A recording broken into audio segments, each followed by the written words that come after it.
Hello and welcome to today's webinar, a part of our series, Advice and Perspectives from Friends of UConn, where UConn Center for Career Development will bring guests to you to talk about starting, restarting, and surviving career-wise in this economy. My name is Lisa McGuire, and I'm with the Center for Career Development. Before we get started, I'd like to go over a few items so you know how to participate in today's event. You should see your attendee interface on your computer desktop in the upper right-hand corner. You're listening in using your computer system by default. If you'd prefer to join over the phone, select telephone in the audio pane and the dial-in information will be displayed. Today's webinar is designed to be interactive with a Q&A format. I'll ask Fernando some prepared questions, but the value of this session is to have your questions answered. You'll have the opportunity to submit text questions by typing your questions into the questions pane of the control panel. We encourage you to send in your questions at any time during the presentation, and we'll address them throughout the presentation. And please note that today's presentation is being recorded and will be provided to you within 48 hours. With that out of the way, let's get to the reason we're all here. Let me introduce our guest, Fernando Alfonso III, UConn class of 2009 in English. After earning his BA from UConn, Fernando went to the Syracuse University for a master's in magazine, newspaper, and online journalism. While at Syracuse, Fernando was awarded the university's Newhouse Graduate Newspaper Fellowship for Minorities. Pursuing a career that most definitely coincided with his major, Fernando landed a job at the Post-Standard, a newspaper owned by the Newhouse family. He's worked for Forbes, the Houston Chronicle, and Lexington Herald-Leader, and while at the Chronicle, he was part of a team that was a finalist for the Pulitzer Prize in breaking news for its Hurricane Harvey coverage. Fernando is currently a reporter at CNN in Atlanta, where he writes breaking news and features. There's certainly a lot of breaking news and features these days. Fernando, first of all, welcome. We're glad to have you with us. Can you take a few minutes? Excellent, thanks. Can you take a few minutes to share with us a little bit about your career journey beyond the basic bio that I just shared? Was graduate school always your plan, or did the '09 economy influence your education decision? Yeah, certainly. So definitely the economic crisis of 2008 and 2009 played a huge part in why I decided to go to graduate school. I'll never forget, I had an internship lined up with the Hartford Courant. I had an internship in the features department, and it was going to kind of develop into one in the newsroom. And it was in '08, and quite literally the day before my internship was about to start, the Tribune company, which owns the Hartford Courant, declared bankruptcy, and the internship just obliterated. That really kind of was a very rude awakening for me in terms of what I think the industry was going to be facing then and in the near future. So I had heard through a family friend about Syracuse University's journalism program and how prestigious it was, and that there was this really amazing opportunity through this fellowship to have tuition covered, because I certainly did not want to take out any more loans. Because it's very expensive to go to school, as we all know. And I just did a lot of soul searching. I read a lot about what was happening with our economy, what was happening in the media world, and felt that a degree, a master's degree, like a bachelor's degree, is something that can't be taken away from you, like jobs can. Jobs will come and go. After consulting a lot of mentors at UConn and my family and friends, it became clear that going to graduate school for about 1.5 years was the program length, would maybe help the economy stabilize and give me a better opportunity at finding full employment in the media world. It did end up working out that way, but as we all know, it took quite a bit more time for our economy to fully recover. Yeah, that was definitely part of it. Mm-hmm. So let's explore that a little bit in terms of others looking at that same thing. So similarly, although it wasn't necessarily the economy that canceled your internship, it was factors, probably the economy ultimately. But anyway, here you are, you're about to start your internship, it's canceled. Lots of people are in that same situation right now. So what did you go through other than talking? You mentioned you talked to your mentors and you landed on graduate school. What other kinds of things did your friends do? What were you thinking? What were your feelings? Because that's what people want to hear now, because they're going through the same thing. So give them a Sure. little insight, because we know there is light at the end of the tunnel, because look, you made it through. Right. Yeah. No, that's a great question. So I definitely felt very anxious. I felt like was this English degree that I was pursuing at UConn a waste of money?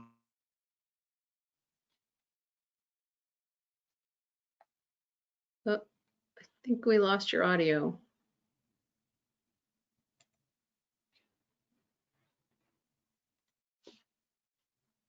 Hold on one second. Fernando, I think we lost your audio.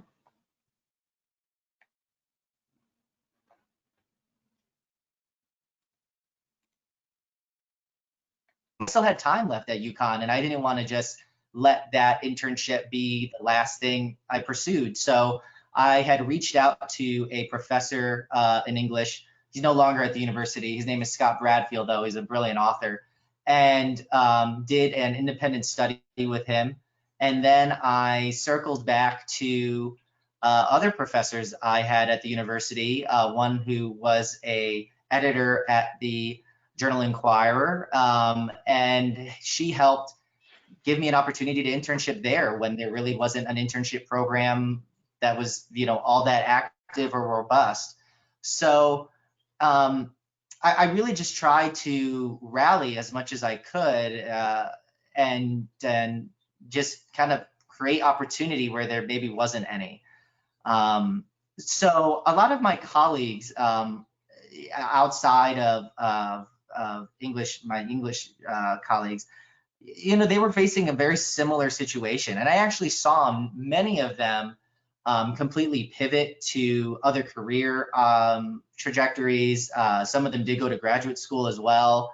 But I think for my class of 2009, it really forced us all to really draw upon other skills that we had developed while we were at the university. I mean, for example, I just merely took journalism classes. I wasn't a journalism major as an undergrad. I didn't even get a double major in journalism, nor a minor for that matter. And here I am now as a journalist. So I think that's really important, is to think about all the different classes, all the different professors you've had, and try to draw upon those other skills. Yeah, that's some great advice. And do you feel like some of your friends and former co-students, fellow students, sort of went through the same thing? Did all of them? Did your whole group end up in graduate school, or did some go off elsewhere? Sure, yeah. I think a lot of my English colleagues ended up going off into PR and marketing, and that world of the media, which is, you can make a lot more money. There's a lot more of those jobs. There's some amazing statistic out there that there's maybe like almost like 10 to 1, and don't quote me, in terms of like marketing and PR jobs versus journalism type jobs. So I saw a lot of that happening, and like I said before, I did see a lot of them go on to get other degrees, just because, again, it was a really a good way of like kind of taking a pause and trying to let our country recover. But those were kind of like the two trends. Again, seeing a lot of folks just think outside the box. I think moving a little bit forward to a colleague of mine in graduate school at Syracuse, he was a magazine, newspaper, and online student like myself, and he had a gift for gab. He could talk to you about anything. He was so affable, so friendly. And today he's now a salesman, like a director of sales for an organization in central New York. Doesn't do anything in journalism, but still has that graduate degree. And I can tell you for certain, at Syracuse, there were maybe 40 of us in that program, and maybe only 5 of us are still in journalism. whereas the rest are in PR, marketing, or stuff that's just completely different. So it's very tough. It's not an easy industry to get into. It's not an easy industry to stay employed in. But not to be so doom and gloom, it is the most fun I've ever had in my life. So That's great. I see the irony of you saying, don't quote me on this, but given your your line of work. But I think one of the points you just made is really worth repeating, and that is everybody has career pivots, right? You're in college, you're studying one thing. Look at your journalism friends, how few of them are still in journalism. It's not necessarily journalism, this is how careers evolve, right? They take twists and turns, and they're unexpected and unplanned most often, I suspect. So I think that's a great point, and then thank you for sharing that. I'm going to pivot a little bit here and talk about change. So normal graduation, you have a normal transition, right? You graduate from college and you're transitioning from college to career. So that's expected. But obviously now we layer a whole new world of virtualness. So I wonder if you could talk to us a little bit about the impact of the virtual environment on your life and maybe your colleagues' life, but compare maybe a day in your life a year ago when we didn't have this entirely virtual environment to now, and recognizing that your industry is rather virtual to begin with. So. Sure, yeah. So a year ago, the office life is what it is. It's a lot of cubicles. It's a lot of, cheap furniture. But, the camaraderie you get of working among other like-minded people, it is quite a bit lost in the digital world, working remotely. So that goes probably without saying. But yeah, back then, I found myself really loving the colleagues I was working with and the jokes and grabbing lunch together and all of that. To give you some more background on myself, though, I worked for over 4 years from home for a media organization that was based out of Austin, Texas. And now that we are working from home now, I really have drawn upon that experience and kind of almost like riding a bike in a sense. So it's a lot of, and I tell this to other colleagues of mine who aren't maybe experienced with working from home, that you just got to learn how to turn it off. A lot of my colleagues are running into this problem where they just let their personal life and their work life bleed into one, which I think is really complicated and pretty destructive. They don't know when to turn it off. If they're getting pinged at 9 or 10 o'clock at night, they feel like obligated and anxious to like respond immediately to an email or to a Slack message or something of the sort. So I think that's like one of the really big takeaways is trying to find like a separation of church and state that you can really hold yourself to. CNN is really big with us taking like mental breaks. That's either to go take a walk, to go have dinner, like at your dinner table. I would tell you this much, one thing that they've also encouraged, which I've learned along the way, is to try to like carve out a space in your home where you do most of your work. So that can be the space you go to, and it becomes kind of like when you're there, you have one thing to do, and then the rest of your home can kind of be used for your personal life. So it's been very, very challenging. I know some of my colleagues have found themselves in more meetings than ever before, which is very kind of frustrating because it takes away from the work. But it's a lot of Zoom calls, it's a lot of phone calls, a lot of emailing. So it's taken a lot, I think, for a lot of folks to just adapt to the new world order. For myself, like I said, since I had done it in the past, it's kind of like old hat. I think I realized how much I actually liked working at the office after so many years spent not being around many other people. So we've started to talk as an organization about how we're going to get folks back into the office, what that looks like. It's going to be, separating people out more. But a lot of people are eager to, get back to some sort of normalcy for sure. Yeah. And shifting a little bit to your actual profession and journalism, just out of curiosity as a layperson, do you find that there's any kind of shifted responsibility in the way you're reporting the news or the news that's being reported? Um, does it get mundane? Are you always trying to find a spin, but a responsible spin? Talk a little bit about, because your audience is probably also like me, not familiar with the news industry. Sure, yeah. So that is the kind of the $1 million question, I guess, that every organization is trying to figure out.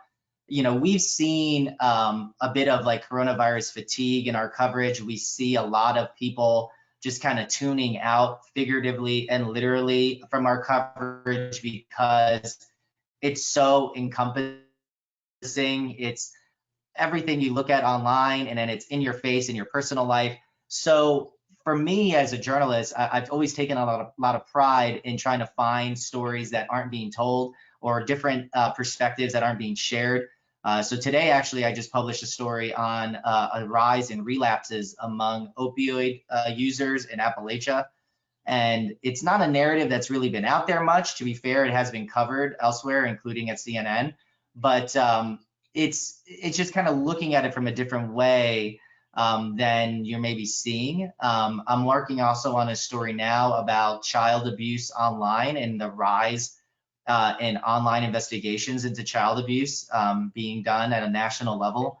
So it's a really, really tough challenge because I think there's so much news. I mean, quite literally, you can look at almost any industry, you can look at almost any state, any town, and find multitudes of stories that can be told and should they be told. Everything from maybe your local postman who delivered mail for 50 years who just passed away from coronavirus to the businesses that are getting the PPP loans. And are those businesses legitimate? Are they actually in need of this money? Are they kind of abusing a system? So there is just no shortage of coverage. And I think for some of my colleagues, it can be maybe a bit overwhelming because I think, especially at a place like CNN, we cover pretty much almost everything across the globe. So I think it's a unique challenge to try to zero in on the stories that we know are going to really resonate and get attention and make an impact on people. Oh, that's great. Thank you. I'm sorry to have diverted the attention No, no, from no. um, so I am going to pivot back again to career, and we do have people in our audience who are not necessarily recent grads. Some of them are alums who have found themselves unemployed now, whether it's on furlough or permanent layoff. And I know you have done a lot of work in entrepreneurism and entrepreneurship, and actually taught a class in that. Do you have any recommendations for folks who are maybe on furlough or laid off, or even those students, recent grads who haven't found a job yet, on sort of how to hone their skills or pursue their hobbies or think about starting a business, or what kind of things can you share? Sure. Yeah. So, my heart definitely goes out to anybody who's lost their job during this pandemic. I've been laid off from a media organization. It was maybe going on 5 years now. It seems like an eternity. I was unexpectedly let go from a company that had started to struggle financially and was part of essentially a wave of 50% of the company getting let go. It was unexpected. It was actually during a time when my in-laws were visiting me. So not only did I have the stress of my in-laws all there and my sister-in-law all here, but I had the added stress of having to tell everybody I'm out of a job now. So I am completely, right there with anybody who's going through this, and my heart goes out to you all.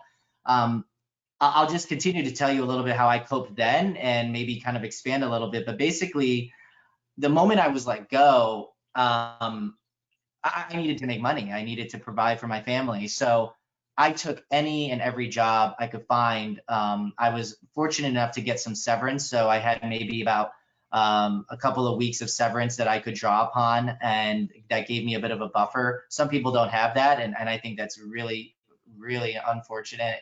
But if you do have that luxury of having some severance, or can at least get on unemployment rather quickly, I would just encourage you to look for anything. I worked as a mover for Two Guys in a Truck, nice little plug there. And I worked in an Amazon warehouse as a mover, and they were very humbling positions. They were, but necessary. And I was able to also get another part-time position as a writer for Forbes online, and so that kind of kept my foot in the media world, which is where my expertise lay. And so I think that was really important to me, is just finding some way to provide for myself and my family while still holding on to a little bit of what I really love to do professionally. And that's what I've told a lot of UConn students who've reached out to me, current students and alum facing this uncertain future thanks to the pandemic, that it is not a mark of failure if you have to go and do something else that's completely outside of what you really love and what you want to do. I can't tell you how many professional journalists along the way who have these incredibly textured stories with these textured lives of doing all sorts of things, from PR to mowing lawns to, I mean, what have you. And I think that so long as you keep doing what you love, even if it's for your own self or part-time, I think that really shows a lot of like grit and determination. And I can tell you for certain that you tell that to any editor or any media organization and you're interested in working for them, that you had to do what you needed to do to survive, and it involved these things, I think you would find that they're very impressed. And it's something that it's almost like a badge of honor these days in the media world to get laid off. So I would try to kind of translate that. I know not everyone on this call is clearly in the media nor interested in it, but I think just realizing within yourself, like, there is opportunity out there. You just kind of have to think very creatively about it, and really maybe humble yourself a little bit to say, I can do that. It's not, I mean, I'll tell you this much. I'm not a very big man. I never thought of myself being a mover, moving people out of their homes, but it was something I knew I could do, and it helped in the interim. Yeah, I don't know if that helps. It very much does. I mean, I think it's an important points to make, and I think it's a badge of honor in any industry. It's not just media. I think it's a human level and a communication level, right? So people are going to have gaps in their resume for 2020, and I think those, frankly, will be overlooked, and/or maybe it'll be a human story about what did you do. I see that you have that gap in 2020. I'm sure I understand why, but what did you do to better yourself or help yourself or get yourself through that? So, and I like your story. I like that you said I have to have a paycheck and I have to, but I kept my foot in what I felt was my strong suit and what I really want to do. I think that's important advice. And I think that one thing I would also add, and I've told this to students, is that even if you can't like produce stories or do the thing you love and get paid for it, even like part-time or through freelance or what have you, do it on your own. I mean, there was one student I talked to who was really into podcasts and wanted to do things in radio, and she couldn't really figure out how to break into that world while she was doing something else to provide for herself. And I said, well, if you have the equipment and you have the gumption, start producing things on your own and start publishing it online on your own. It's almost anybody can set up a website these days. And I think there's no shame in that. And I think more often than not, you'd be surprised how often that content gets found and how often that gets shared. And like you said, Lisa, like, it's something to discuss in an interview, on a resume, and it helps to fill in that gap, that 2020 gap that so many people are going to have. Right. I see that one of our participants raised their hand. If you could type your question in either the chat or the question box, that would be great if you have a question for Fernando. Otherwise, we'll continue on and wait for that. But Fernando, are there any other pieces of advice that maybe we haven't covered? I'm very sensitive to your time and our audience's time, but I don't want to miss anything. You've made some great points and shared some really some great stories that show your resilience. So I think that's inspiring, and we very much appreciate it. But if anyone has any Yeah, questions, please. yeah. While we wait for the question, one of the things I know you mentioned was the class I taught in entrepreneurship. So I wanted to touch on that a little bit. So that class, and I'm happy to talk to anybody and share more details about it offline, certainly. But that class really hinged on taking students who had maybe no business insight, no business background, no like never even thought that they would be someone who would start a business. And from the start of the semester to the end, they would have to be tasked with creating a business plan and making a deck as if they were going to pitch that business and that idea to investors. And I think the reason why that class was built that way is because I really wanted to show that you don't need to go to Wharton, you don't need to go to Harvard Business School, you don't need anything like that to become, a self-starter. And I think a lot of that class was drawn on my experience from a digital media organization I worked at from the very beginning, called the Daily Dot. They're still around today. And I was maybe one of the first 10 employees. And that experience just really left such a lasting impact on what it takes to start a company.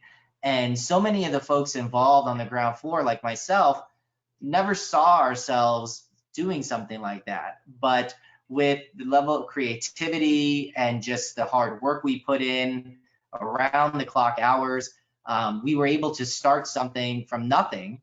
I started even before the website launched and grow an audience of over 20 million people a month. So I think, this is an opportunity. I think you ask any investor in crisis like this, there's always opportunity. And I think we've seen so much of that come up now from this pandemic. And if you've ever had that idea that you've sat on and you've never had the time to pursue, maybe now's the time, especially if nothing is really panning out immediately and you just find yourself looking at like kind of maybe a future that's very uncertain. So I'm happy certainly to talk in more detail with folks offline about ideas or aspirations they may have.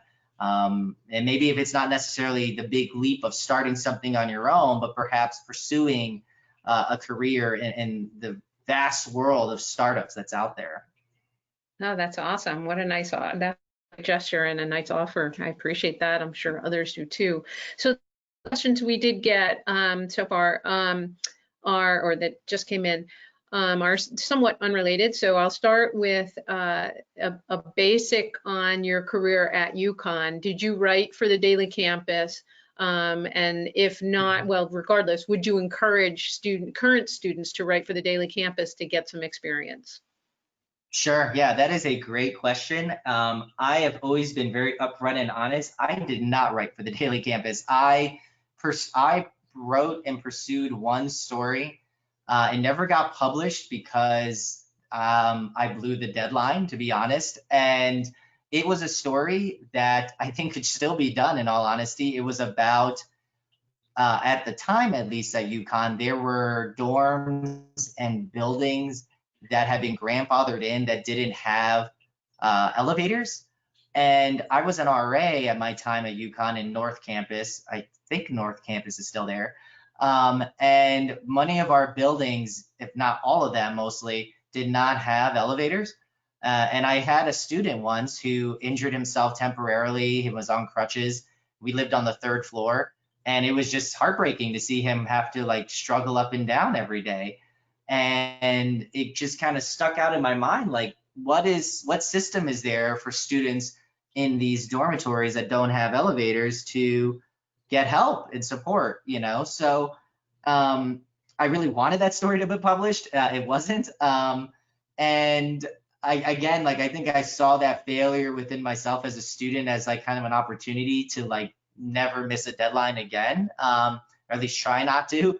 And but in terms of should students write for the student newspaper, I mean, 110% yes. I think student newspapers in this country have been shown time and time again to break some incredible stories.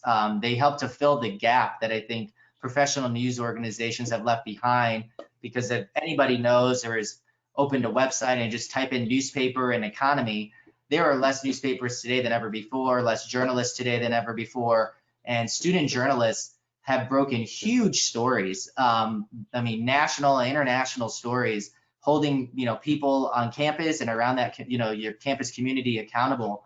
And there's a great film that I just watched on HBO, and I would encourage anyone here to watch it, especially if they're wondering, like, can student journalists make a difference? And it's called Bad Education. It's on HBO with Hugh Jackman, and it's based off the true story about Rosslyn, New York, where a student journalist literally broke the story of a school board essentially embezzling millions of dollars from their community. Obviously, it's a lot of Hollywood and it's gussied up, but at the heart of it is this really incredible story of student journalists doing really remarkable work. And I will tell you this much, that certainly I think one of my regrets at Connecticut was not getting involved more with the newspaper and drawing upon the skill set that the editors and the advisor there had. Yeah, I mean, if you have the chance to write for the school newspaper, I direct all the students that I, you know, mentor through the Career Center here to really look into it. That's great advice. And I love the lesson you learned, never miss a deadline. That's a life lesson, Yeah, right? that's right. Probably less costly at the level that you missed it than maybe today Yeah, that's for you right. personally.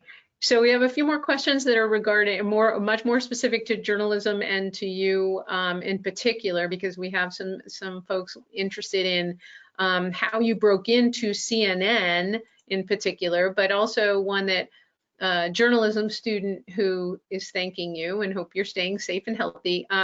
But wondering if you think that having a graduate school degree, and you, like I said, you touched a little bit on this in the beginning, helped you stand out when you were interviewing for CNN or any of the jobs you had. Sure. Yeah, I could certainly speak to CNN, and I think this applies to any job. I got into CNN maybe after my 9th application. So I did not have hardly any contacts there, despite me being in the industry 10 years. I just applied and adjusted my cover letter, adjusted my resume, adjusted the types of clips I submitted in order to try to stand out as much as I could. And on the 9th try is when it stuck. And from the moment I had submitted that application to the day I got my offer was maybe 4 to 5 months. And I tell this to anybody, it is very rare in any industry almost to get a job offer very quickly. Jobs take a long time. Employers take a long time to look through applications. The vetting process is often very intense. And what I've also told a lot of students, and I'll tell you all now, is the manner in which you apply is also very important. What I mean is, a lot of these organizations and companies use online application systems, and there are these very complicated algorithms in there that will shuffle people in and out into baskets in terms of how much of an eligible candidate they are, whether you live in the city that you're applying to the job at, to years of experience. So it's all something to keep in mind as you're applying to these types of positions. Like, for example, a lot of the positions I applied to at CNN, I wasn't living in Atlanta at the time. I was living in Houston, Texas. So I didn't have a place in Atlanta to put down as an address. So I would put down my Texas address. And I am almost 99% certain that that affected my eligibility as a candidate, because a lot of companies don't want to pay relocation. They want to hire quickly. And furthermore, you know, there's so many people applying that are probably in Atlanta. It's just so much easier. So by the time I was moving to Atlanta and had a place set up, and could put an address down, magically I started getting interview offers immediately. So it's really something to kind of keep in mind as you're applying, of the many things that I think you all should be aware of. But yeah, there is no, there is no glorious story about how I got here in terms of some secret handshake or some, family connection or anything like that. It was really just being aware of the application process and just continually looking for positions that I think my skill set could fit. And what was the other question, Elisa? I'm sorry, there was maybe. That's okay. I doubled you. Sorry about that. But I think your point there, just to reiterate, is perseverance, right? It's not going to happen necessarily overnight. You have to be you've got to be persistent. And the other one was about graduate school. Do you think that having your graduate degree set you apart from other candidates in the same pool? You just said your address did. Who knows, right? Yeah, so graduate degree, that's a great question. So basically, I think it did in a sense. It really shows, I think, a person's determination to just go and get more education. I mean, I don't think you're going to find almost anybody on the planet that's going to say going to get more education is a bad thing. So I will tell you, in my industry, though, most people don't have advanced degrees. I mean, there was a time and a place where in the media world, you didn't even need a college degree. So I would say it's not going to lead to perhaps getting more money, but I think you will find it will set you apart as a candidate, and it will, I think it will at least put you at a different kind of a playing field when you are finally at that job. I will tell you, with CNN, I was maybe one of like 3 finalists for the position I ultimately got. And I'm pretty certain I was the only one who had an advanced degree. It was never made clear to me that that was part of the reason why. It was honestly, my supervisor was very open with me. I think it was based off of just the interview process and the strength of my application and my professional background. It was never like explicitly mentioned that, hey, that degree from Syracuse, we really like that. Like it never happened that way. But I like to think that it can only help and not hurt, in my opinion. I'm sure you're right. And then also something we tell students all the time is use your network, right? So I suspect if they look at the employer and see that a fellow alum works there, it's not a bad thing either to reach out and talk to somebody who works there. I have somebody asking, because I don't think we made it clear when between graduation from your undergrad and going to Syracuse. You talked a little bit about the decision process, but one of our audience is wondering how long that gap. Was it just over the summer, or did you take a full year? And if you took more than just the time from graduation to September, what did you do in that time? Sure, yeah, that's a great question too. So I went right from my undergrad. I graduated in May and then started the program at Syracuse in July. It was right after July 4th. So I didn't take any like extended time. One of the reasons why, and I'm sure you understand this, Lisa, is, the longer you put in between an undergraduate degree and any, other degrees, master's, PhD, what have you, the percentage and likelihood of you finishing that degree or even doing it just plummets, right? Because life just takes hold of you, and the chances of you being able to make time for it just diminish very quickly. For example, I pursued.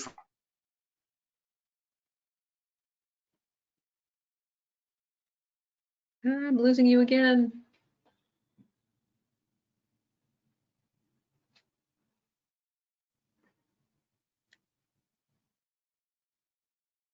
Oh, Oh, can you hear me there, now? now we Sorry, can. where Yep. did I leave off, Lisa? We lost you right in the beginning of your answer there. Oh my goodness, I'm so sorry. I'm sorry. You can hear me now though. But basically, I didn't take any time off. I went right from UConn to Syracuse, and because again, the likelihood of continuing a degree past past graduation is just the likelihood is it gets lower and lower.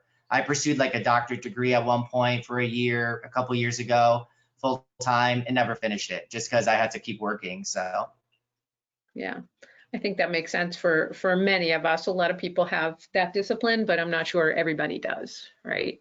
right. So I don't see any more questions because we've had, a good amount, and you covered so much, and really, I think it was very valuable. You perseverance, don't miss a deadline. You've had some of these life experiences that many of our audience have had and are experiencing now. You've had an internship pulled out from under you. You've been laid off. So having you share your experience has been really valuable for everybody, I know. So I want to thank you again, and just remind everybody that you are going to get this recording. So if you want to share it with others, it'll be in your email. We're also going to send you a survey asking you for suggestions for future of these if you found this valuable, and feedback is always welcome, and we follow up as much as we can.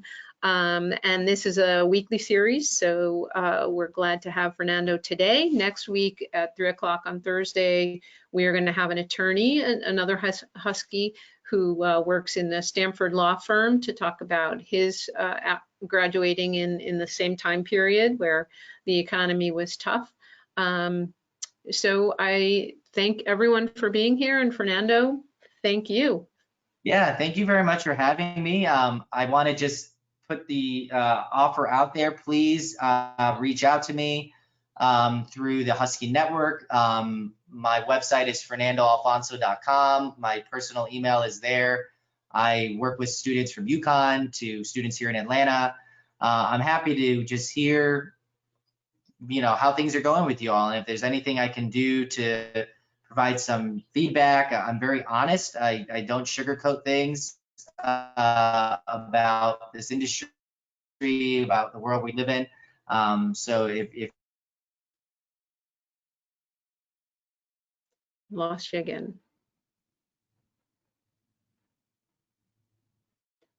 Oh, I'm sorry, we lost you one last time. Sorry, I was saying I don't know where I left off, but please feel free to reach out to me and let me know if there's anything I can do. My website's fernandoalfonso.com. My email's there. That's great. I love the cartoon you have there. It's awesome. And as Fernando mentioned, the Husky Mentor Network can be found on the career.uconn.edu website. So if you're interested in becoming a mentee for Fernando, he's out there. He's put himself out there for you. If you're interested in being a mentor, that's also an option. If those of you in the audience would like to be a mentor. So again, I want to thank you, all of you, both our audience and our speaker today. Have a good day, and everyone stay healthy. Thanks. Thank you.